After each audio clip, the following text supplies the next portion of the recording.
Greetings, YouTube. I have not looked at this post from February 2nd, and I probably should have, but I wanted to wait for Mama Bear to be on the call, and it turns out she has not looked at it either. So, Mama, we are going to do this together because this includes something that you hold an MCOC record for in a previous month's event. I'm so glad you waited for me. I mean, remember when you broke the MCOC RNG when it came to rift paths? I literally Yeah. had a rift with you. Well, rifts are coming back next month. Oh, yay. And they're trying to make it a little bit better than before. And they have a Paragon Rift reward selector. Okay, so we've got some really bad values on these paths. One of them is 800 6-star shards. Okay. One is 200,000 gold.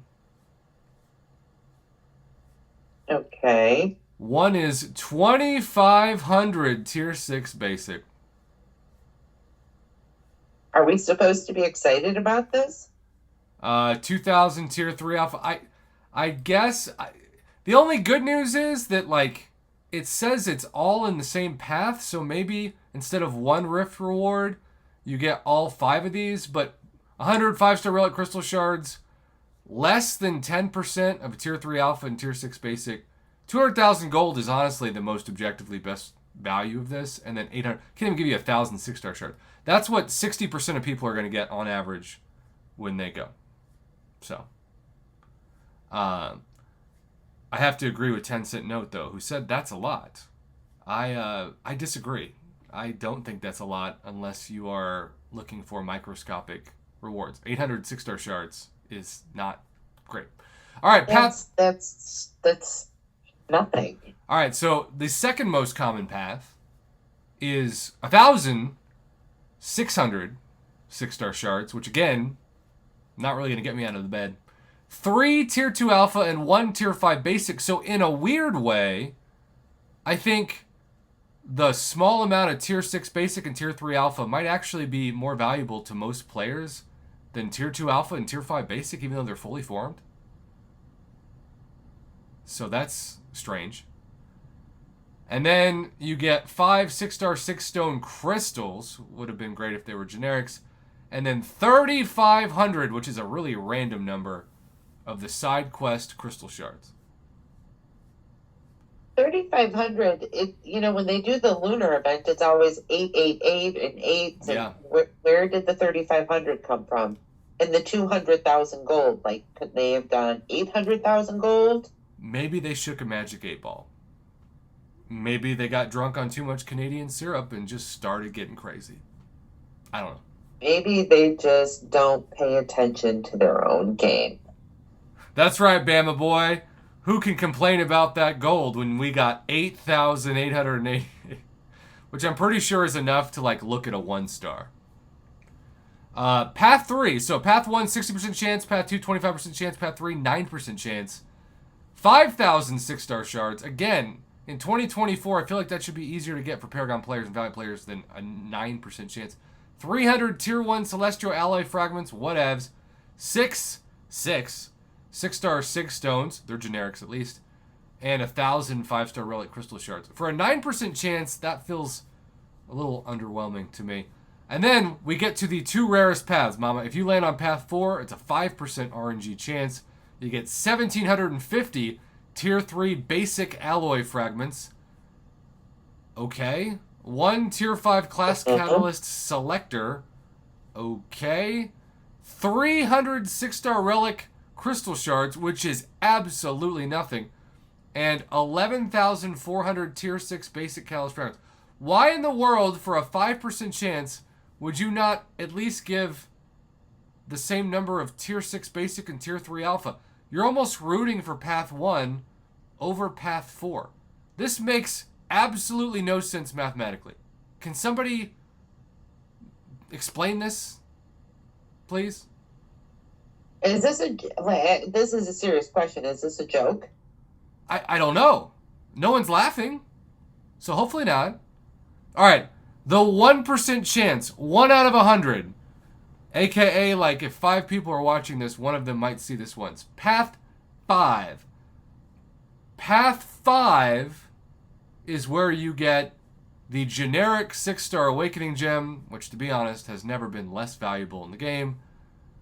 1,000 7-star Hero Crystal Shards. Oh my gosh, the economy of the game is going to definitely suffer if you give that away more than 1% of the time for free. Wow. And 1,000 6-star Relic Crystal Shards. Okay. Now you can collect entry keys. That don't have to do the side quests this month.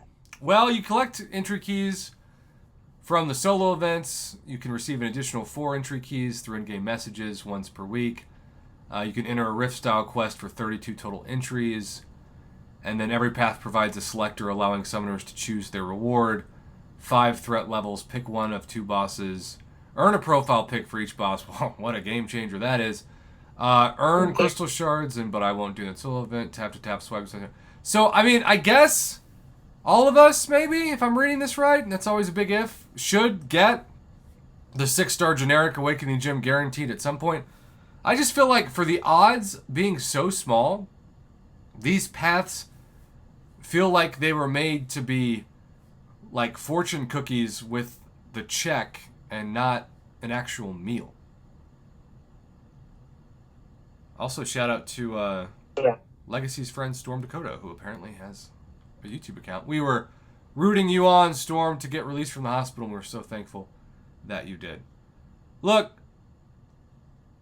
I can't explain why that has a 1% drop rate. I'm trying not to be Mr. Negative, right? I'm trying to be Mr. Objective.